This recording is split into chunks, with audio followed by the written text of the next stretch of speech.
Good evening. Tonight, we're pulling back the velvet curtain on one of history's most romanticized periods to reveal a world where genius lived hand in hand with desperation, where divine inspiration met brutal politics, and where the pursuit of beauty could literally kill you. We're entering the workshops, bedrooms, and back alleys of Renaissance Italy to discover what life was actually like. For the artists who created some of humanity's most treasured masterpieces, this isn't the sanitized story of noble creativity you learned in school.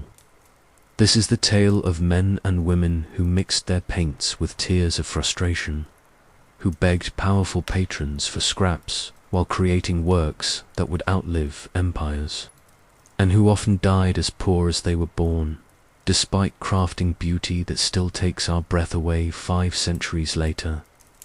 Before we dip our brushes into the messy world of Renaissance art, drop a comment telling us what country you're watching from and what time it is. Let's see how far this painting stretches across the globe. ... Picture this, it's 1503 in Florence, and the sun hasn't yet crested the terracotta rooftops when young Antonio stumbles out of his straw mattress in a cramped workshop that doubles as his home. His back aches from yesterday's 14-hour marathon of grinding pigments. His fingernails are permanently stained with ultramarine blue that costs more per ounce than gold, and his empty stomach growls as he realizes he's down to his last few coins. Again, this is the reality that awaited most Renaissance artists. A world where talent meant nothing without connections, where a single offended patron could destroy a career overnight, and where the difference between fame and destitution was often measured in millimeters of brushstroke precision. The myth of the Renaissance artist depicts a world of enlightened patrons, graciously supporting brilliant minds in comfortable studios. But the truth was far grittier. Most artists weren't the celebrated masters whose names we know today. They were craftsmen, essentially glorified manual laborers who happened to work with paint instead of stone or metal. In the rigid social hierarchy of Renaissance Italy, artists ranked somewhere between a skilled shoemaker and a court musician, respectable enough to avoid being called a peasant, but hardly the cultural icons we imagine them to be today. Let's start with the smell, because that's what would hit you first if you walked into a typical Renaissance workshop. The acrid bite of linseed oil mixed with the metallic temps of ground minerals, the musty sweetness of rabbitskin glue, and underneath it all, the unmistakable odor of human sweat and unwashed bodies. Ventilation was poor, and artists often worked by candlelight even during the day, creating a smoky haze that would make your eyes water. The floors were covered in wood shavings, dried paint, and various organic materials used for mixing pigments. It wasn't unusual to find mouse droppings mixed in with the art supplies, and cats were essential workshop residents, not as pets, but as pest control for the valuable materials that attracted rodents. The day began before dawn, not out of artistic inspiration, but out of economic necessity. Daylight was precious and expensive. Candles cost money that most artists didn't have, so every minute of natural light had to be maximized. An apprentice like our fictional Antonio would start by grinding pigments, a back-breaking task that required precise technique. Too much pressure and you'd ruin expensive materials. Too little and the colors would be muddy and unprofessional.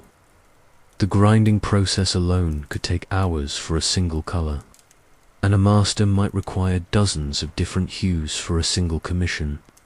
These pigments tell a story of their own about the harsh realities of Renaissance art.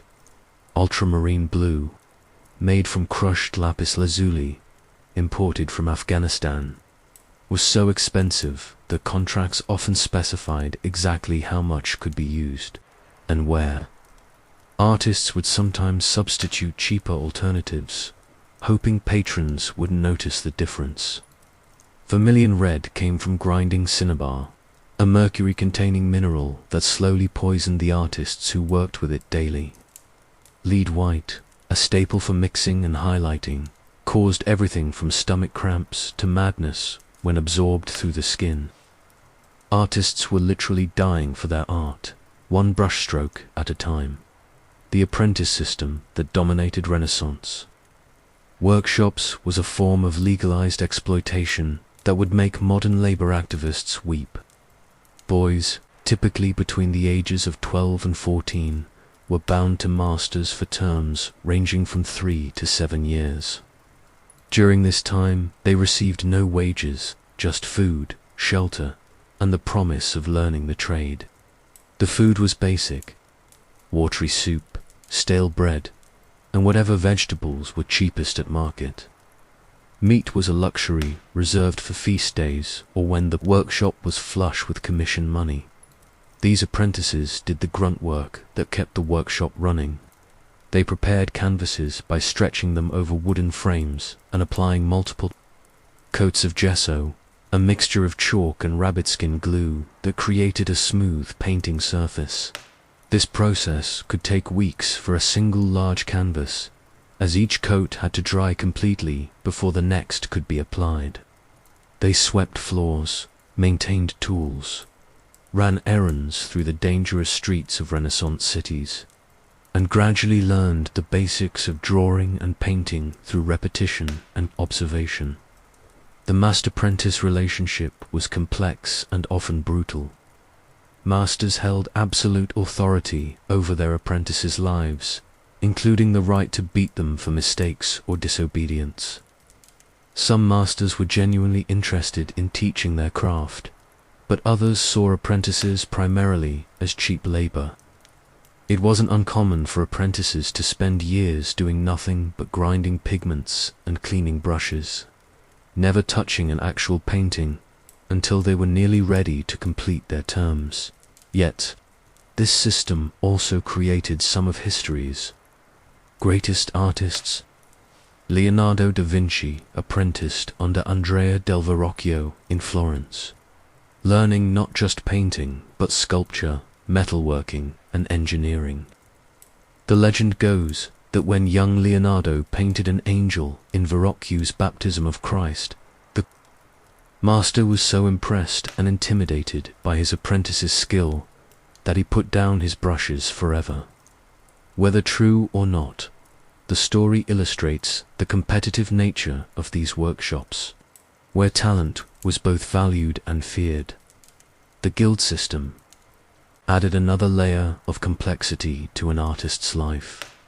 In most Italian cities, artists were required to join the Guild of St. Luke, the patron saint of painters.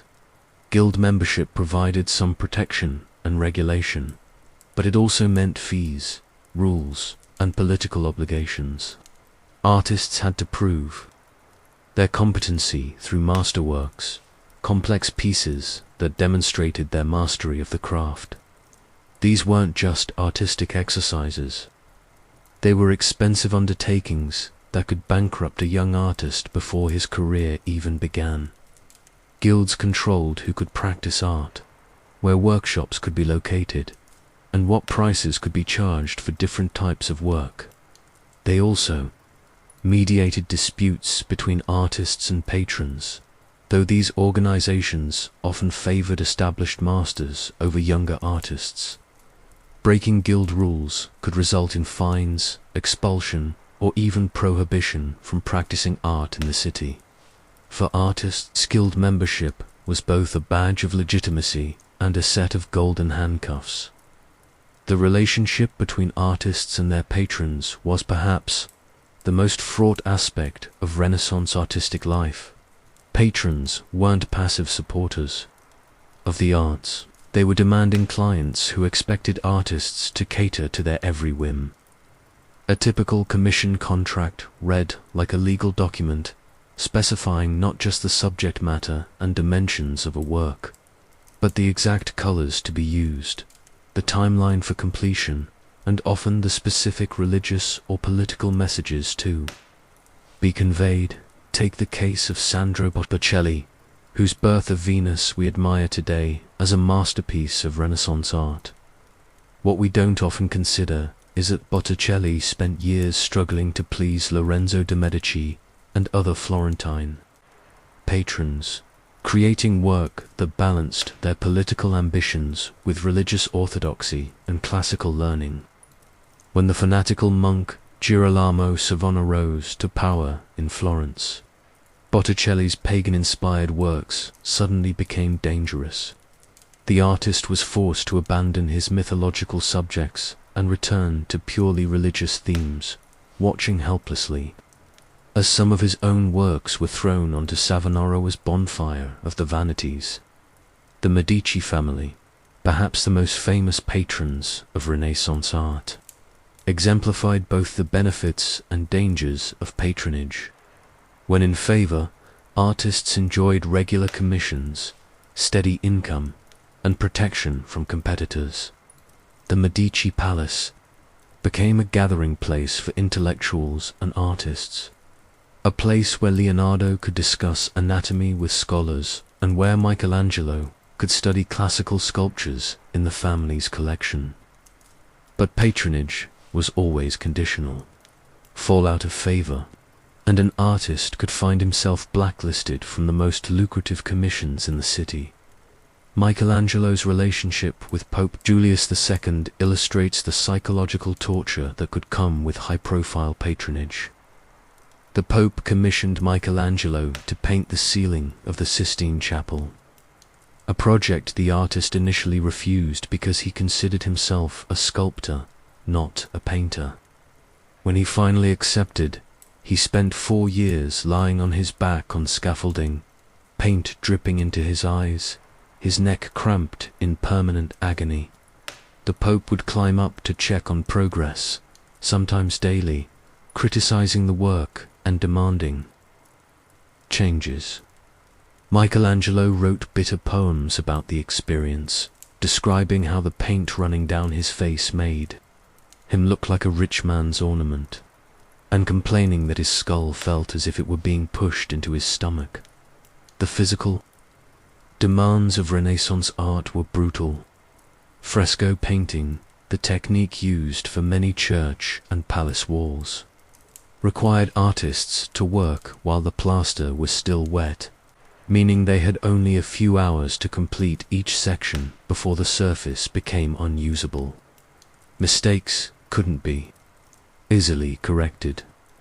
If an artist made an error, entire sections of wall had to be scraped off and redone. The lime in wet plaster was caustic, burning skin and eyes. Many fresco artists suffered from respiratory problems from breathing plaster, dust, and the physical strain of working overhead on scaffolding led to chronic back and neck problems. Oil painting, which became increasingly popular during the Renaissance, presented different challenges.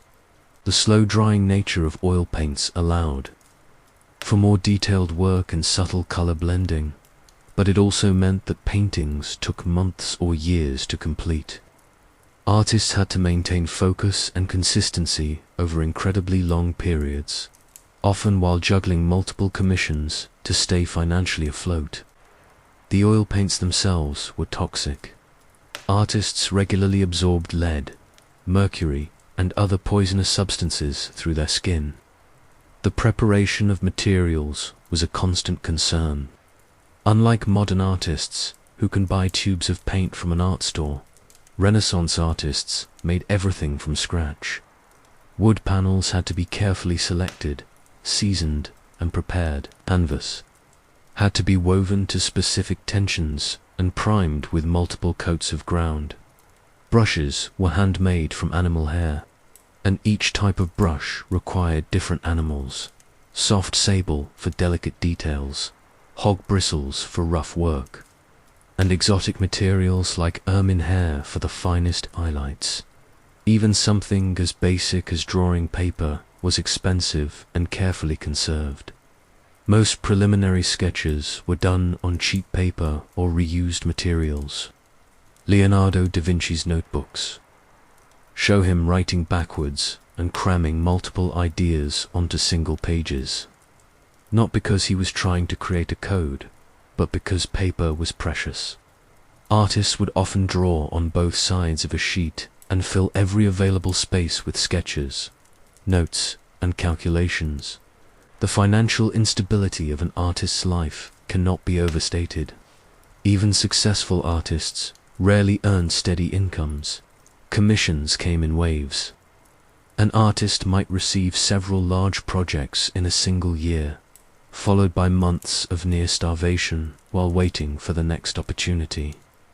Payment was often delayed, disputed, or made in goods rather than cash. Artists had to be part businessman, part diplomat, and part beggar, constantly cultivating relationships and seeking new commissions. Consider the case of Andrea Mantegna, court painter to the Gonzaga family in Mantua. Despite his prestigious position and artistic reputation, Mantegna spent years begging for overdue payments, writing letters that combined artistic updates with increasingly desperate pleas for money. In one letter, he mentions that he hasn't been paid in months and is surviving on credit from local merchants who are themselves becoming impatient. This wasn't unusual. Even court artists, who theoretically had steady employment, often went months without pay. The feast or famine nature of artistic income led to a culture of financial anxiety that permeated every aspect of an artist's life.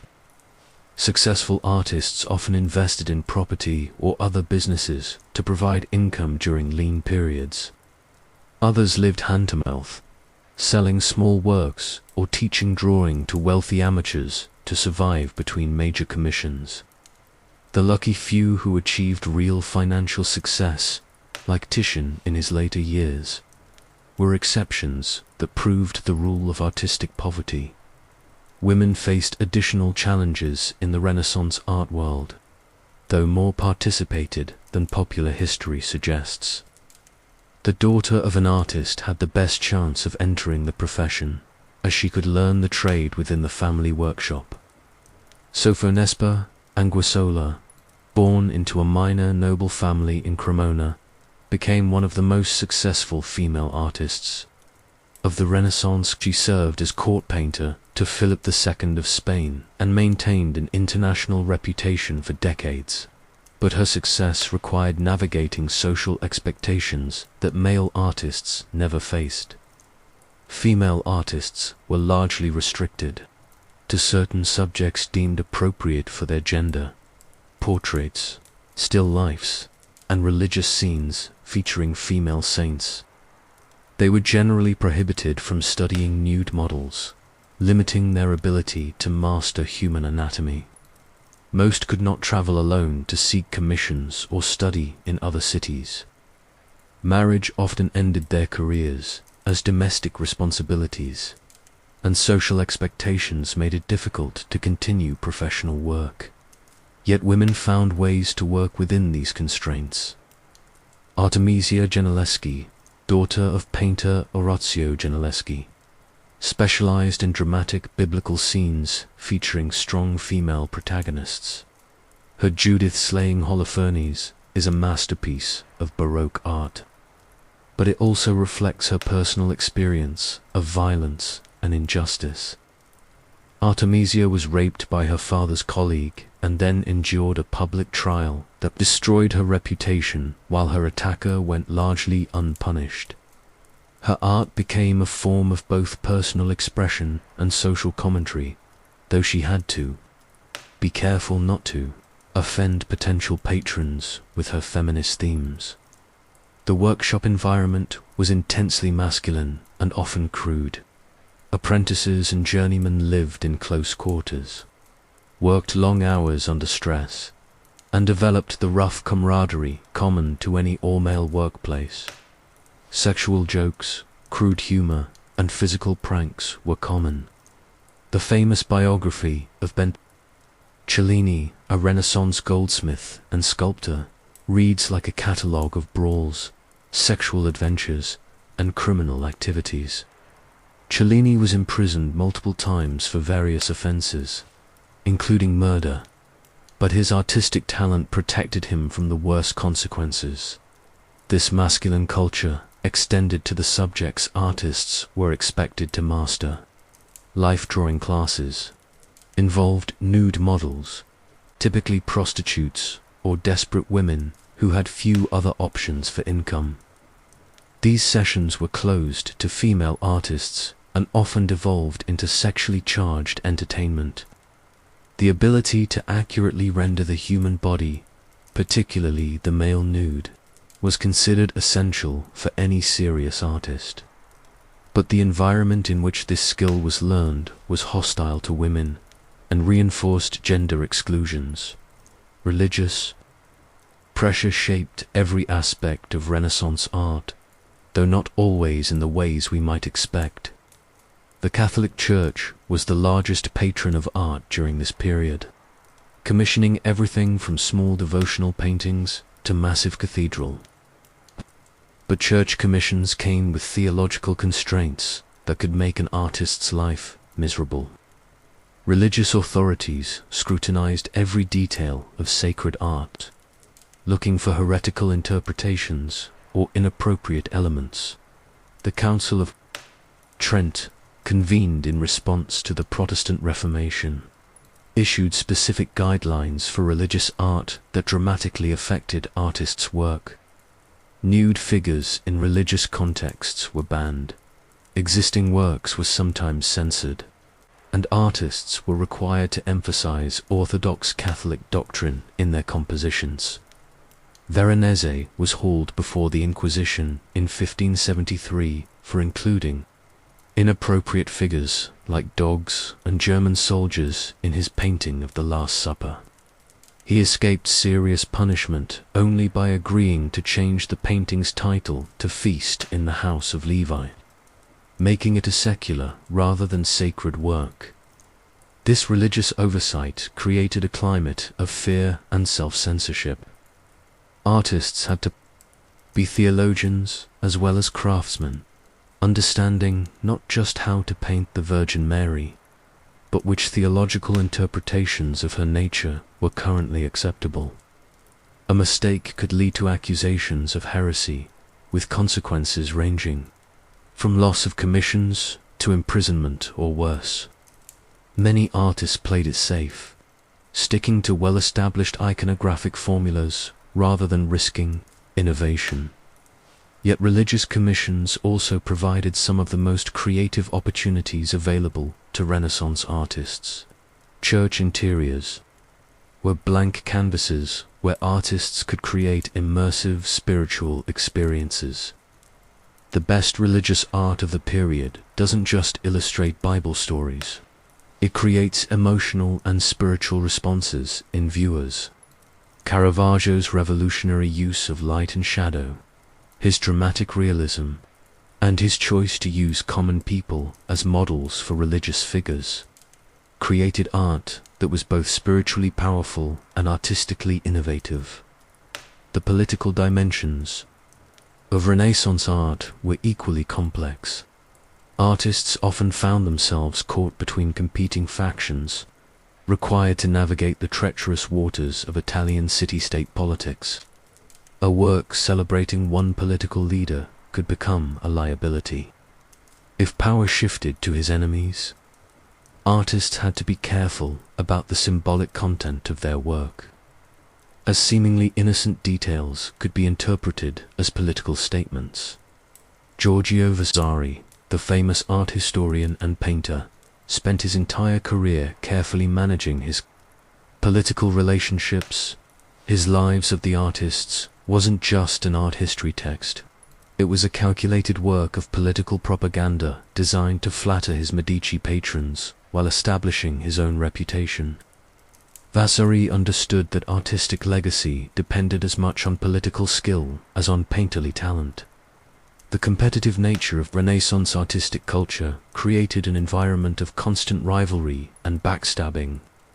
Artists competed for commissions, apprentices, and recognition in ways that could turn vicious. Michelangelo and Leonardo da Vinci famously despised each other, a rivalry that went beyond artistic differences to personal animosity. When both were commissioned to paint battle scenes in Florence's town hall, their competition became a public spectacle. Neither artist completed his work, but their rivalry became legendary. Benvenuto Cellini's autobiography describes the Renaissance art world as a battlefield where artists routinely sabotaged each other's work, spread rumors to damage reputations, and sometimes resorted to physical violence. Cellini himself was involved in multiple feuds with other artists and craftsmen, including one that led to him breaking his rival's arm with a hammer. The intensity of artistic competition reflected the high stakes involved. In a world where a single major commission could secure an artist's reputation and fortune, the temptation to eliminate competition was strong. This competitive culture was intensified by the limited number of truly lucrative commissions available. While there was plenty of bread and butter work, painting shop signs and decorating middle-class homes, the prestige projects that could make an artist's career were few and fiercely contested.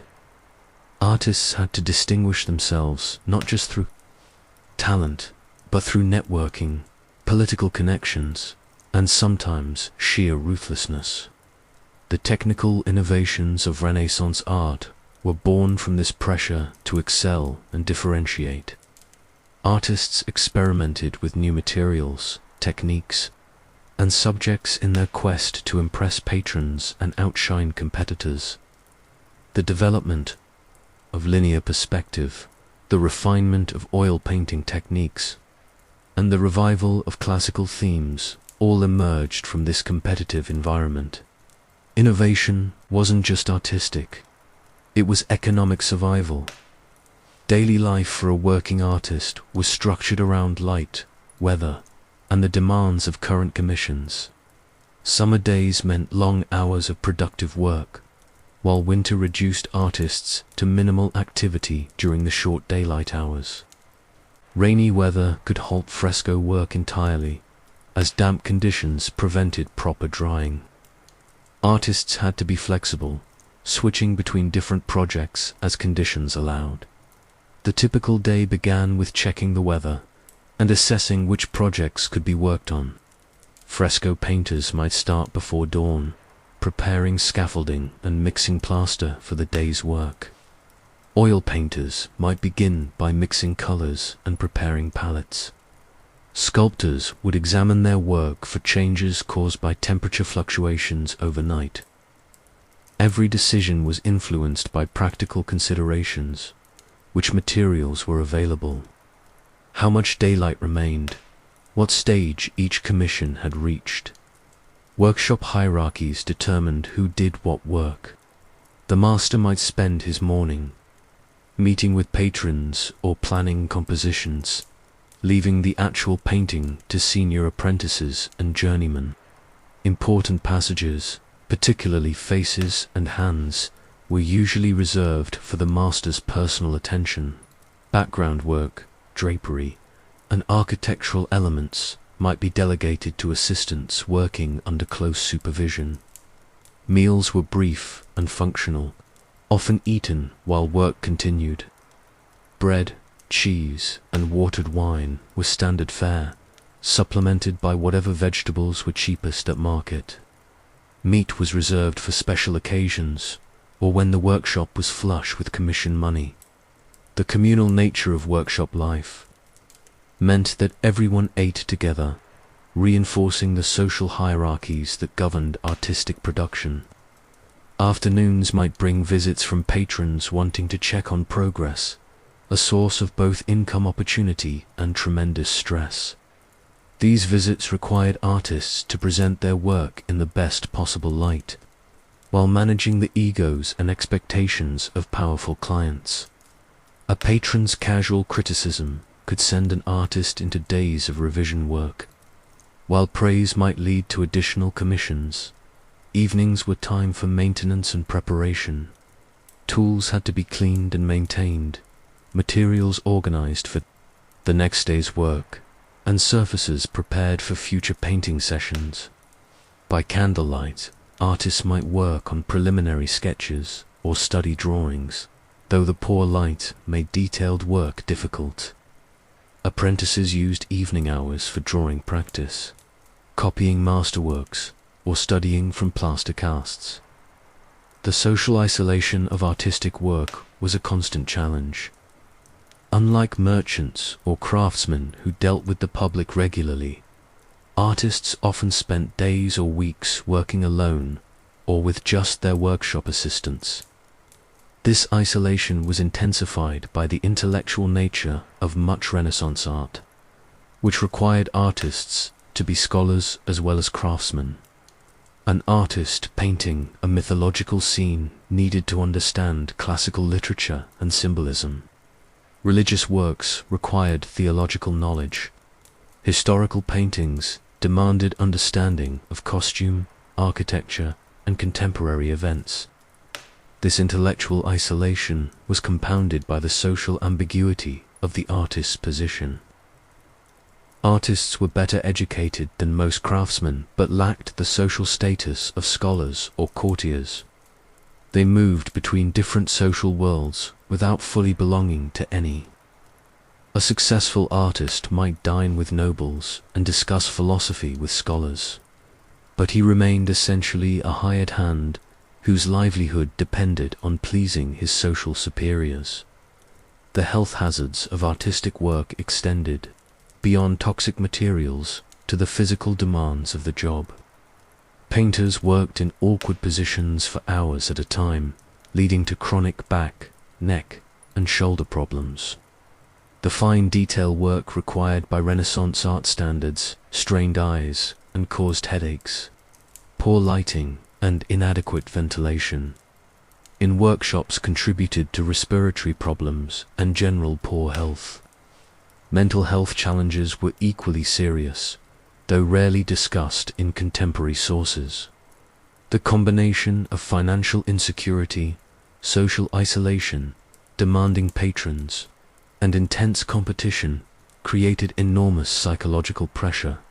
Artists had to maintain creative inspiration while dealing with constant practical concerns.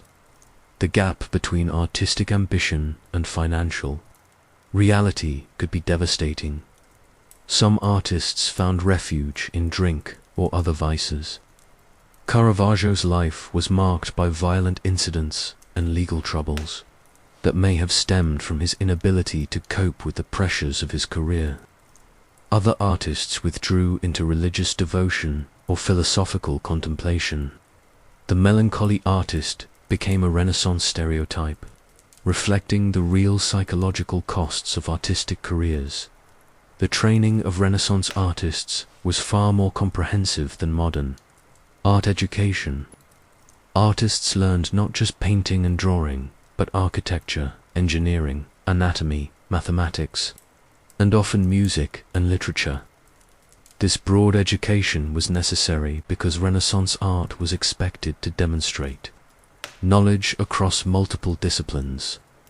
An artist painting a scene from classical mythology needed to understand the literary sources, the architectural styles of ancient Rome, the anatomy of human and animal figures, and the symbolic meanings of various objects and colors. This comprehensive training took decades to complete. An apprentice might spend 7 years learning basic techniques, followed by several more years as a journeyman refining his skills and developing his personal style. Only then could he hope to establish his own workshop and accept major commissions. The investment in time and education was enormous, and many promising artists never completed their training due to financial constraints or family obligations. The technical demands of Renaissance art were staggering by modern standards. Artists were expected to master not just painting, but sculpture, architecture, and often engineering. They had to understand the chemistry of materials, the physics of light and shadow, the mathematics of perspective, and the theology of religious subjects. A single commission might require skills that today would be divided among dozens of specialists. Take the example of designing and executing a church fresco cycle. The artist had to understand the theological program, design compositions that would work both individually and as a unified whole, calculate the architectural modifications needed for scaffolding, supervise the preparation of wall surfaces, manage a team of assistants with different skill levels, coordinate with church authorities and local officials, and complete the work within budget and on schedule. The business side of art was equally demanding. Artists had to negotiate contracts, manage workshops, maintain relationships with suppliers, collect payments from clients, and often serve as their own accountants and legal representatives. The most successful artists were those who combined artistic talent with business acumen and political skill. Record keeping was essential but often inadequate. Artists maintained account books, tracking expenses, payments, and inventory. But these records were frequently incomplete or inaccurate. Financial disputes were common, and artists often found themselves in court trying to collect unpaid fees or defending themselves against accusations of poor workmanship. The seasonal nature of much artistic work created additional business challenges. Church frescoes were often painted during specific seasons when weather conditions were optimal.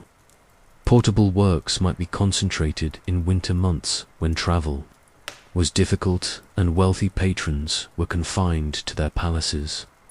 Artists had to manage cash flow across these seasonal variations while maintaining workshops and supporting families. The international nature of Renaissance culture created opportunities for travel and cultural exchange, but also additional challenges.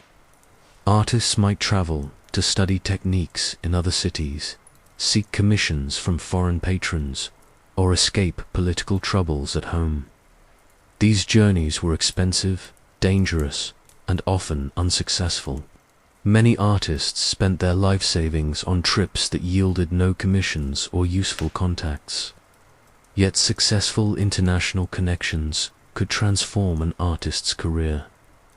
Titian's relationship with Charles V and Philip II of Spain provided him with steady income and international prestige for decades. Hans Holbein's move from Basel to London made him one of the most successful portrait artists of his generation. But for every success story, there were dozens of artists who bankrupted themselves chasing international opportunities. The preservation and transportation of artworks presented constant challenges. Paintings had to survive journeys over rough roads, through extreme weather, and sometimes across international borders with different customs requirements. Damage during transport was common, and artists often had to build restoration costs into their original fees. The relationship between art and technology was more complex than we often realize. Renaissance artists were innovators who constantly experimented with new materials and techniques, but they also worked within significant technological constraints.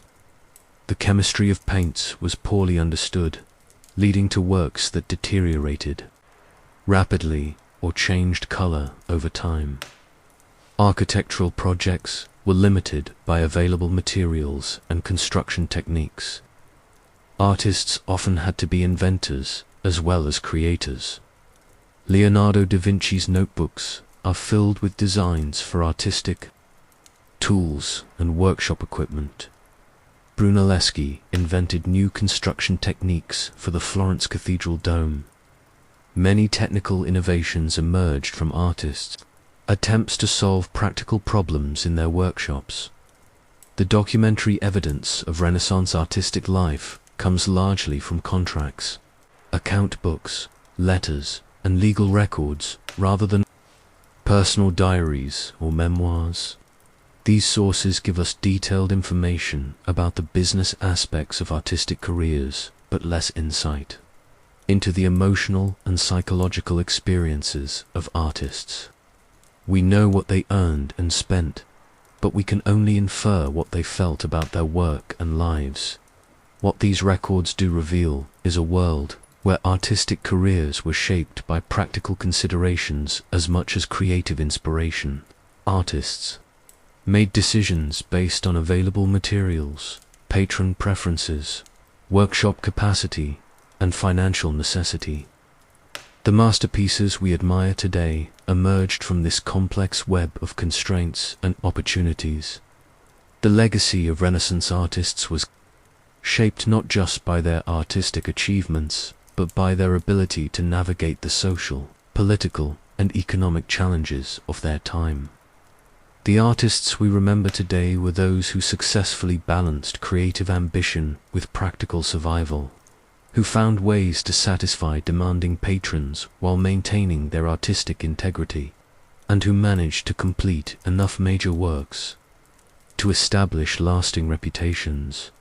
But for every remembered master, there were dozens of forgotten artists who possessed equal talent but lacked the connections, political skill, or sheer luck necessary for lasting success.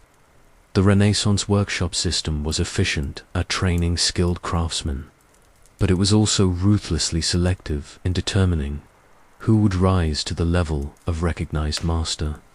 The myth of the Renaissance artist as a free creative spirit supported by enlightened patrons obscures the reality of lives spent in constant negotiation between artistic vision and practical constraint.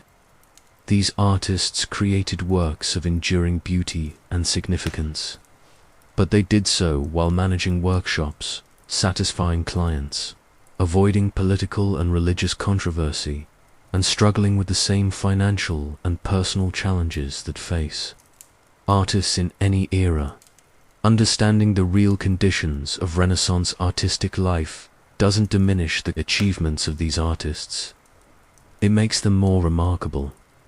That works of such transcendent beauty and technical mastery emerged from workshops filled with toxic materials, created by artists working under extreme pressure and often in poor health, is a testament to human creativity and determination.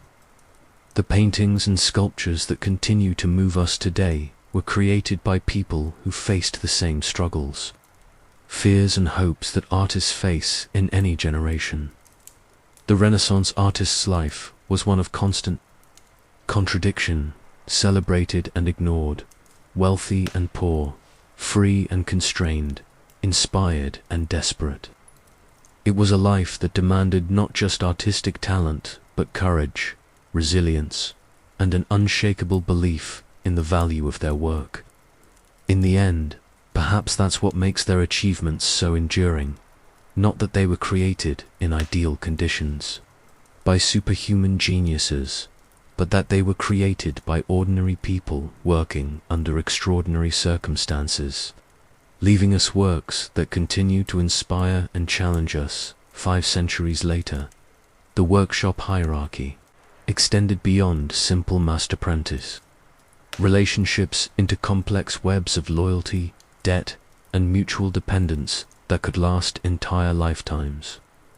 A successful master might employ dozens of people, apprentices learning the trade, journeymen who had completed their training but couldn't yet afford their own workshops, color grinders who specialized in preparing pigments, wood preparers who sized and primed panels, and general laborers who maintained the physical workspace. Each person's livelihood depended on the master's ability to secure and complete commissions, creating a pressure cooker environment where everyone's survival hinged on artistic success. The psychological dynamics of these workshops were intense and often unhealthy. Masters wielded absolute authority over their employees' professional and personal lives. They decided who could marry, where apprentices could live, what they could eat, and when they could see their families. Apprentices from rural areas might not see their homes for years at a time. The power imbalances created opportunities for abuse that went far beyond the physical violence that was considered normal discipline. Sexual exploitation was common but rarely documented, as victims had no recourse and everything to lose by speaking out. Yet these same workshops also fostered innovation and artistic development in ways that our modern educational system struggles to replicate. Apprentices learned by direct observation and hands-on practice, absorbing not just technical skills but the aesthetic sensibilities and professional practices of their masters. They learned to see like artists by spending years looking over masters' shoulders, watching every brushstroke and decision. The communal nature of workshop life meant that techniques and innovations spread rapidly through artistic communities. The concept of artistic originality that we take for granted today was foreign to Renaissance artists. Workshops maintained pattern books filled with standard compositions, figure types, and decorative elements that could be mixed and matched for different commissions. Apprentices spent years copying these patterns until they could reproduce them. From memory, innovation came through subtle variations and personal interpretation rather than wholesale invention. The idea of an artist's unique style was less important than their ability to work competently within established traditions. This system created art that was remarkably consistent in quality, but also somewhat standardized in approach. Many Renaissance paintings share similar compositional structures, color schemes, and figure types because artists were all drawing from the same traditional sources. What we today celebrate as the individual genius of masters like Leonardo or Michelangelo was actually their ability to work creative variations within these established patterns while maintaining the technical excellence that patrons expected. The economic model of Renaissance workshops was precarious in ways that would be familiar to modern freelancers and small business owners. Income was project-based and unpredictable. A workshop might land a major commission that provided months of steady work, followed by long periods with no significant projects. Masters had to maintain their workshops and support their employees during these lean times, often going into debt or selling personal possessions to keep their businesses afloat. Credit was essential but dangerous. Artists borrowed money against future commissions, used expensive materials on credit from suppliers, and often found themselves trapped in cycles of debt that lasted for years. Interest rates were high, and defaulting on loans could result in imprisonment or the seizure of workshop equipment. The constant financial pressure meant that artists rarely had the luxury of turning down commissions, even those that were poorly paid or artistically unrewarding. The seasonal nature of artistic work created additional financial challenges. Fresco painting was largely limited to warm, dry months when plaster would cure properly. Portrait commissions often came in waves when wealthy families were in residence at their city palaces.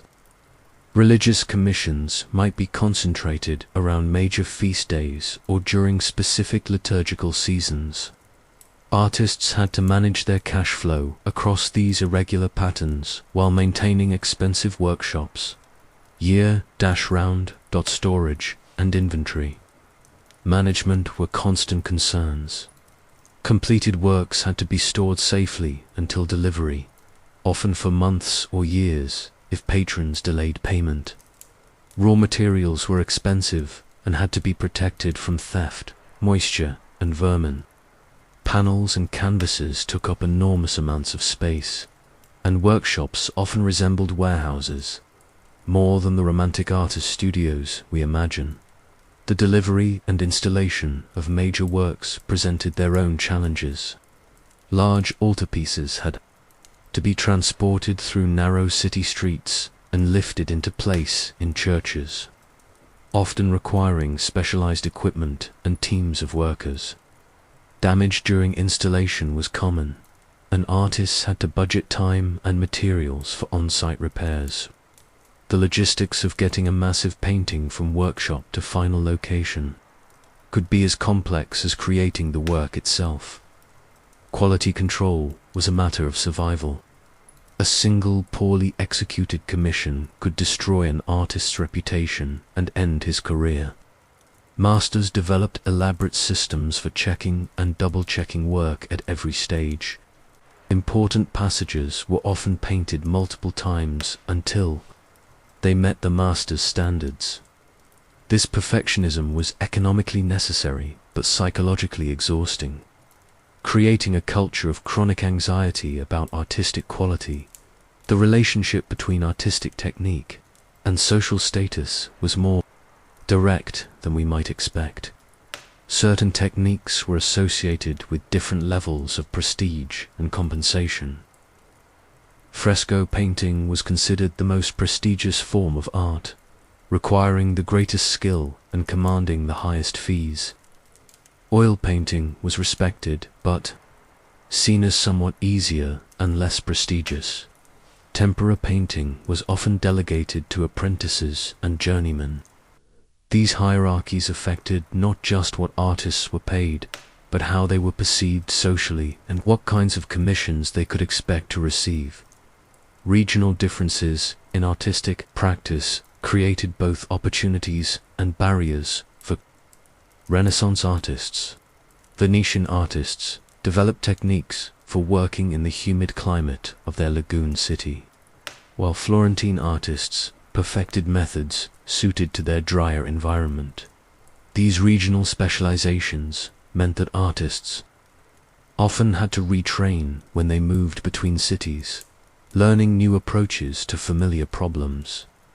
The artistic techniques that worked in Rome might fail completely in the different conditions of Milan or Naples. The apprentice's journey from raw beginner to independent master was fraught with obstacles that eliminated many potential artists. Along the way, physical demands alone weeded out those who couldn't handle the long hours, toxic materials, and demanding work conditions. Financial pressures forced many apprentices to abandon their training and return to their families or find other trades. Only the most dedicated, talented, and fortunate apprentices completed the full journey to independent mastership. The examination process for achieving master status was rigorous and expensive. Candidates had to present a masterwork that demonstrated their competence in all aspects of their chosen specialty. For painters, this might mean a complex multi-figure composition that showed mastery of drawing, color, composition, and subject matter. The materials alone for such a work could cost more than a craftsman's annual income. Many qualified artists never achieved master status simply because they couldn't afford the examination process. Guild politics added another layer of complexity to artistic careers. Guilds were not just professional organizations, but political entities with their own agendas and rivalries. Artists often found themselves caught up in disputes between guilds and city governments, or between different factions within guilds. These political entanglements could affect an artist's ability to work, travel, or accept certain types of commissions. The internationalization of Renaissance culture created opportunities for artists who could navigate different cultural and linguistic contexts.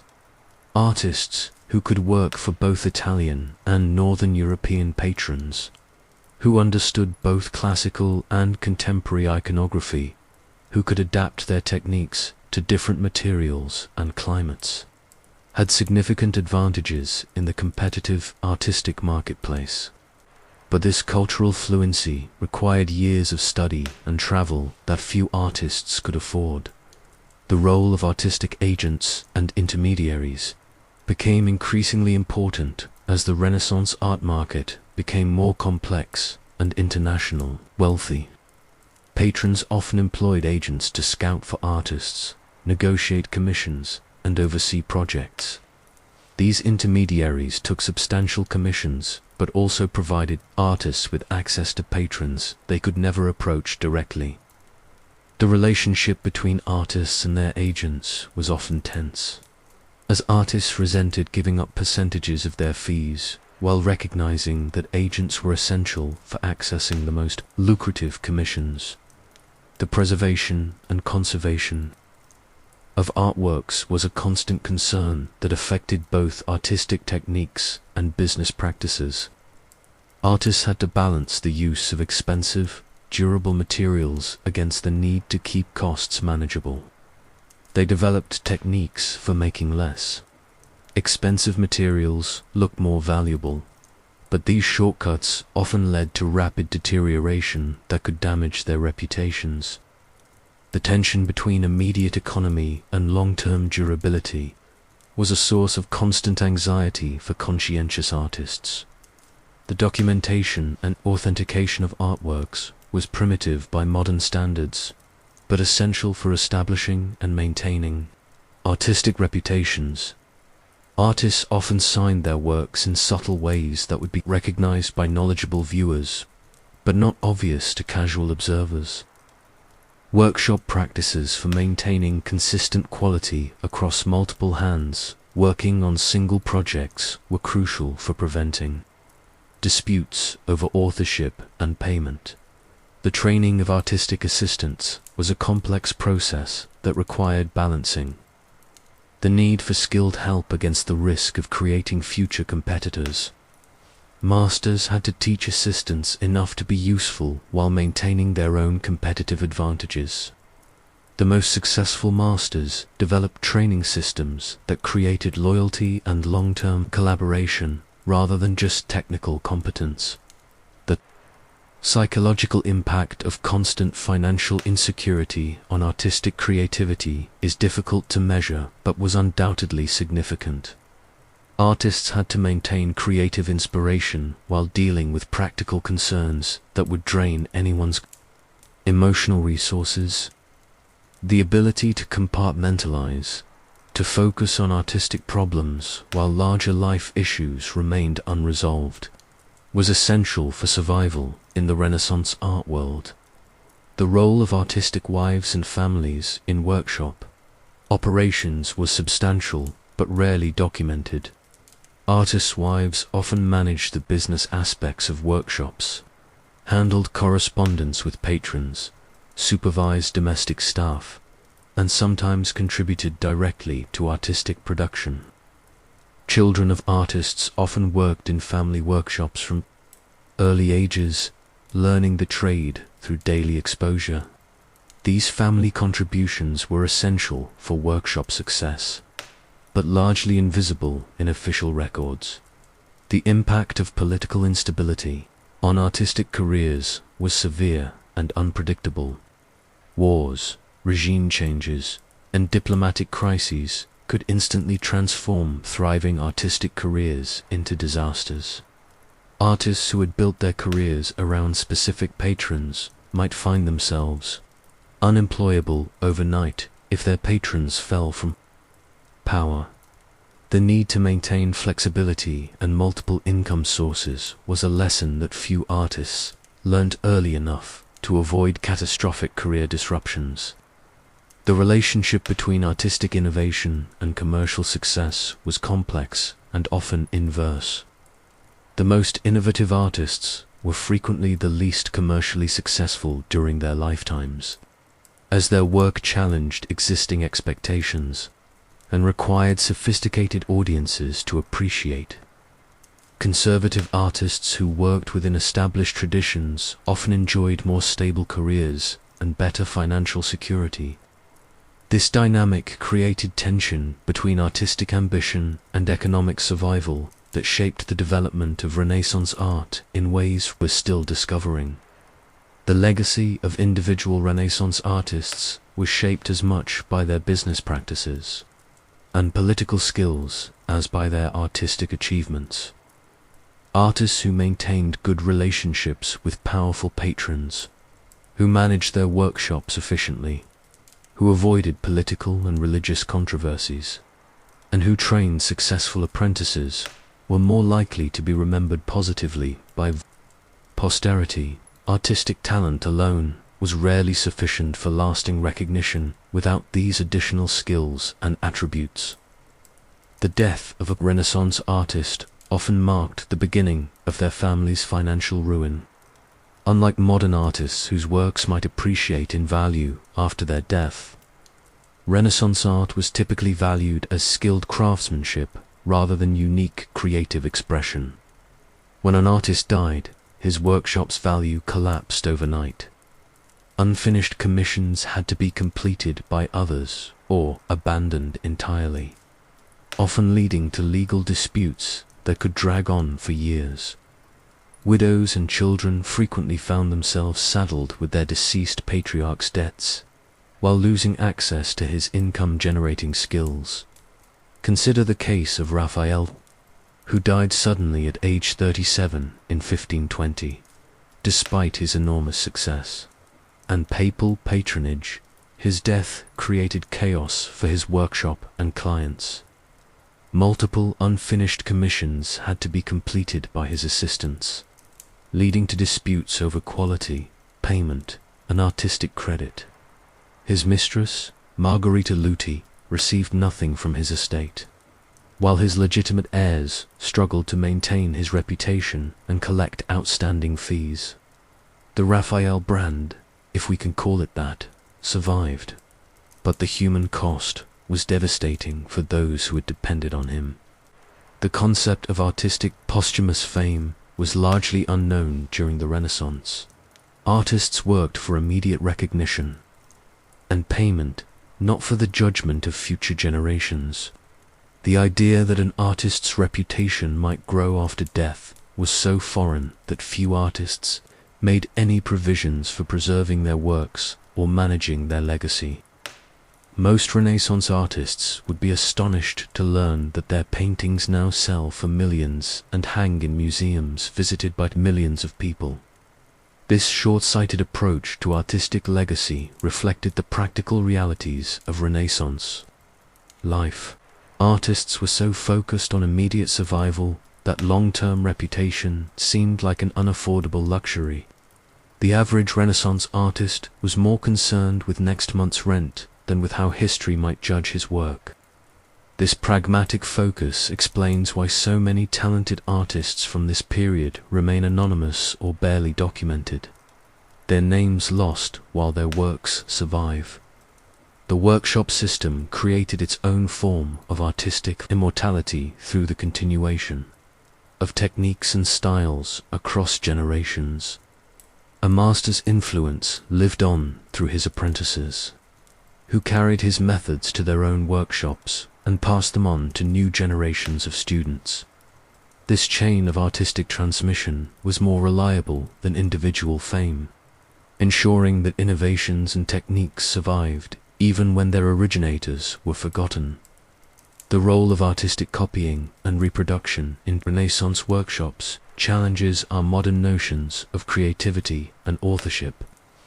Workshops maintained extensive collections of drawings, pattern books, and model works that were used as sources for new commissions. Copying was not considered plagiarism but essential professional practice.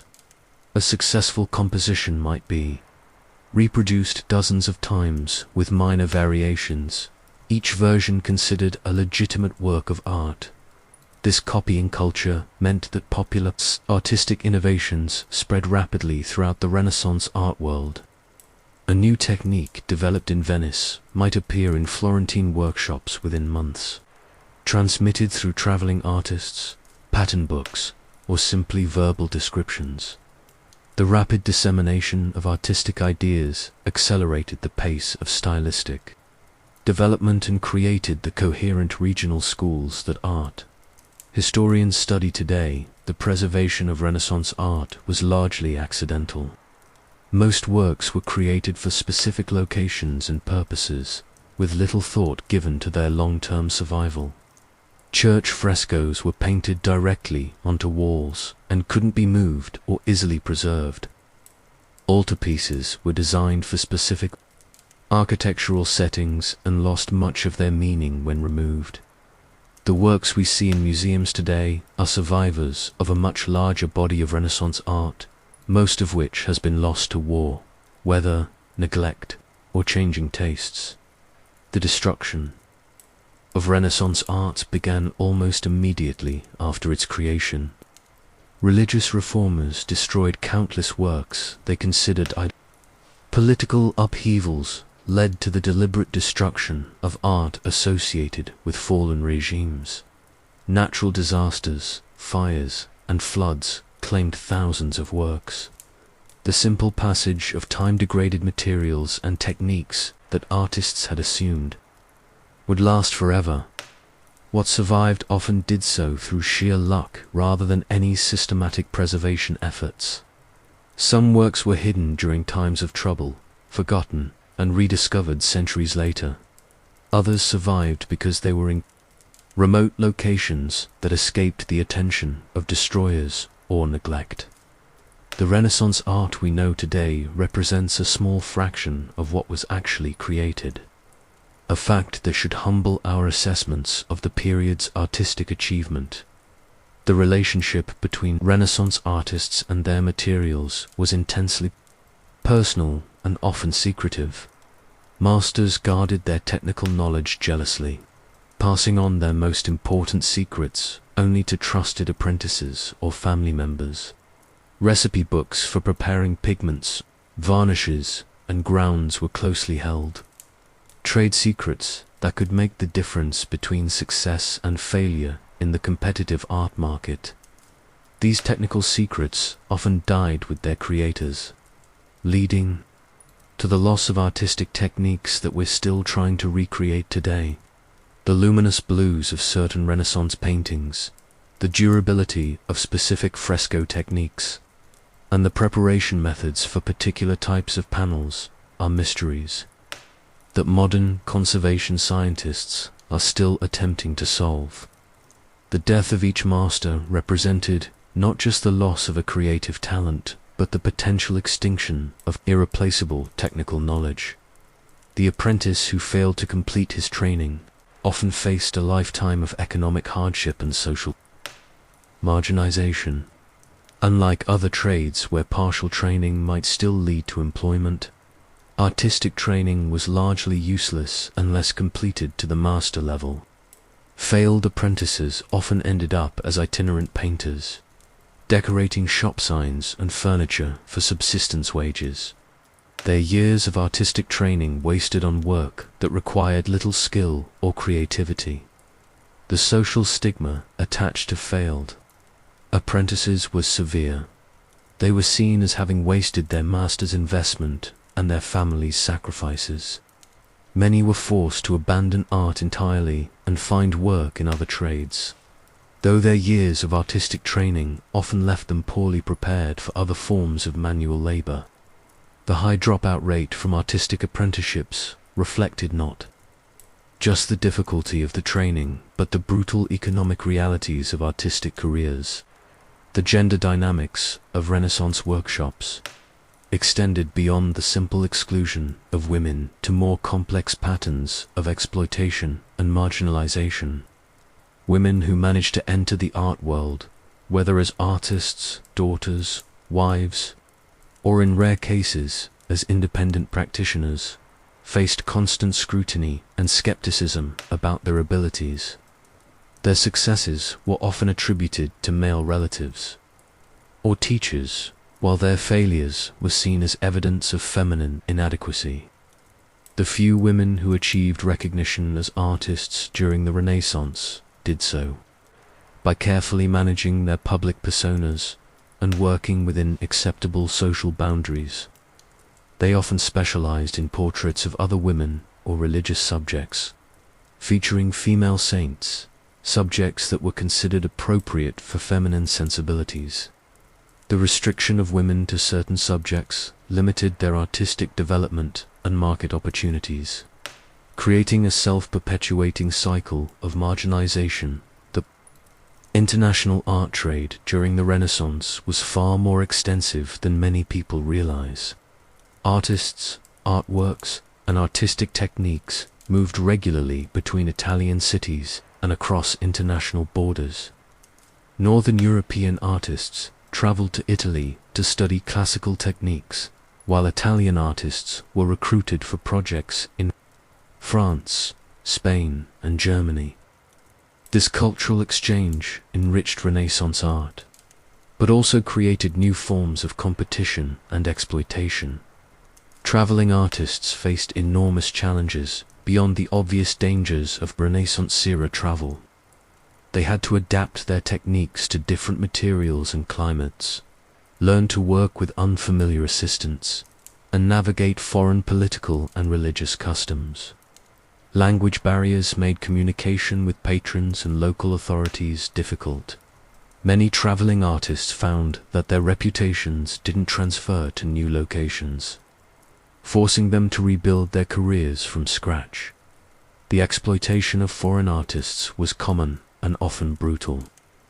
Italian masters recruited to work on international projects might find themselves stranded without payment, unable to return home or find alternative employment. Northern European artists working in Italy faced discrimination and were often restricted to lower status commissions.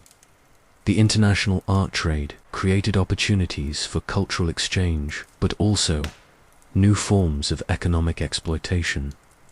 The role of artistic middlemen and dealers became increasingly important as the Renaissance art market became more sophisticated. These intermediaries matched artists with patrons, arranged financing for large projects, and sometimes speculated in artistic works for profit. While they provided valuable services, they also extracted substantial fees that reduced artists' already modest incomes. The relationship between artists and dealers was often contentious. Artists resented giving up portions of their fees, but recognized that dealers could provide access to markets and patrons that would otherwise be unavailable. Dealers, for their part, took significant financial risks and often had to wait months or years to collect payment from slow-paying patrons. The tension between immediate payment and long-term profit created conflicts that sometimes ended in litigation. The development of artistic contracts during the Renaissance reflected the increasing commercialization of art production. Early contracts were simple agreements about subject matter and payment, but later documents became elaborate legal instruments specifying materials, techniques, timeline, and quality standards. These contracts protected both artists and patrons, but also formalized the commercial nature of artistic relationships in ways that many artists found demeaning. The legal enforcement of artistic contracts was inconsistent and often favored wealthy patrons over working artists.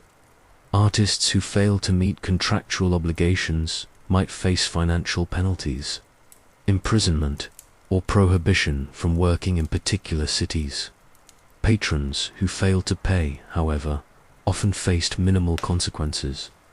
Beyond damage to their reputations, the legal system reinforced the power imbalances that already existed between artists and their clients. The psychological impact of working under detailed contracts was significant for many artists. The legal specification of artistic techniques and outcomes reduced creative work to commercial production, making artists feel more like craftsmen than creative professionals.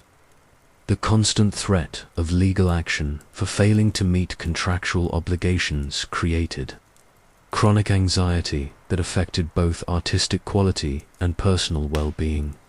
The seasonal rhythms of Renaissance cities created distinct patterns in artistic production and employment. Winter months brought wealthy families back to their urban palaces, creating demand for portraits and decorative works. Spring and summer were prime seasons for architectural projects and large-scale decorative schemes. Autumn might bring religious commissions as churches prepared for major feast days. Artists had to plan their work and manage their resources according to these predictable but inflexible seasonal patterns. The impact of weather on artistic production was more significant than modern artists might imagine. Humidity affected the drying of paints and plasters, temperature changes caused wooden panels to warp and crack, and rain could halt outdoor work for days at a time. Artists in different climates had to develop region-specific techniques for managing these environmental challenges. The techniques that worked in dry Florence might fail completely in humid Venice. The social life of Renaissance artists was constrained by their ambiguous social position and irregular income. They were educated enough to appreciate intellectual conversation, but too poor to participate in elite social circles regularly. They worked with their hands like craftsmen, but dealt with subject matter that required scholarly knowledge.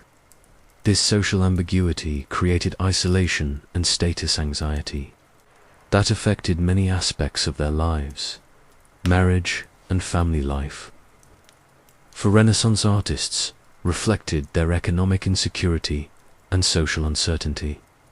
Many artists delayed marriage until they had established stable careers, if they ever achieved such stability. Others married for economic or professional advantage, seeking wives who could contribute to workshop operations or provide connections. To wealthy families, romantic love was a luxury that few working artists could afford to prioritize. The children of Renaissance artists often faced difficult choices about their futures. Following in their father's profession meant accepting the same economic insecurity and social ambiguity that had shaped their childhoods. Pursuing other careers meant abandoning the artistic training they had absorbed from birth and starting over in unfamiliar fields. Many artists' children found themselves caught between worlds, too educated for manual trades, but lacking the resources for professional careers. The aging of Renaissance artists presented particular challenges in an era without social safety nets or retirement systems. As their eyesight failed and their hands became less steady, artists had to rely on increasingly unsatisfactory work or the uncertain support of family members. The workshop system provided some security for successful masters who could rely on apprentices and assistants. But many aging artists faced poverty and neglect. The medical understanding of occupational health hazards was virtually non-existent.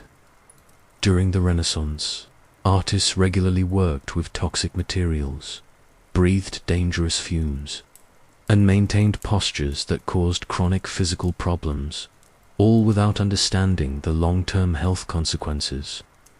The romanticized image of the inspired artist creating in a state of divine madness often reflected the actual symptoms of lead poisoning, mercury exposure, or other occupational illnesses.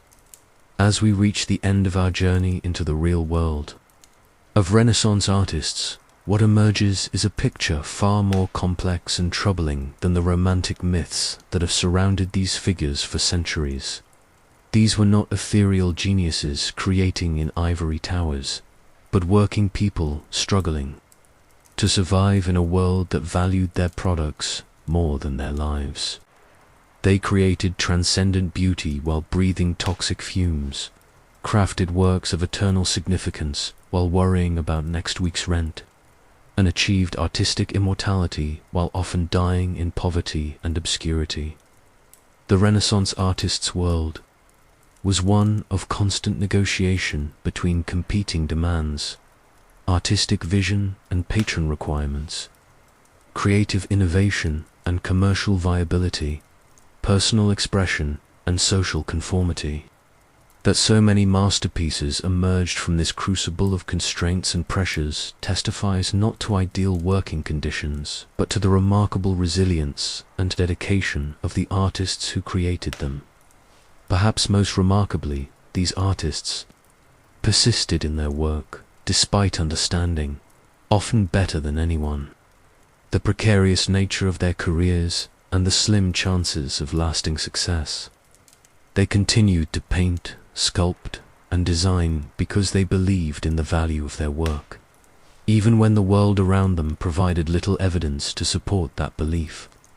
In the end, their faith in art was perhaps their greatest creation, a legacy that outlived their individual struggles and continues to inspire artists and art lovers today. The story of the Renaissance artist is ultimately a human story, filled with the same hopes, fears, ambitions, and disappointments that characterize human experience in any era. By understanding the real conditions under which these artists worked, we gain not just historical knowledge, but insight into the eternal struggle between artistic aspiration and practical necessity, a struggle that continues to define the artist's life in our own time.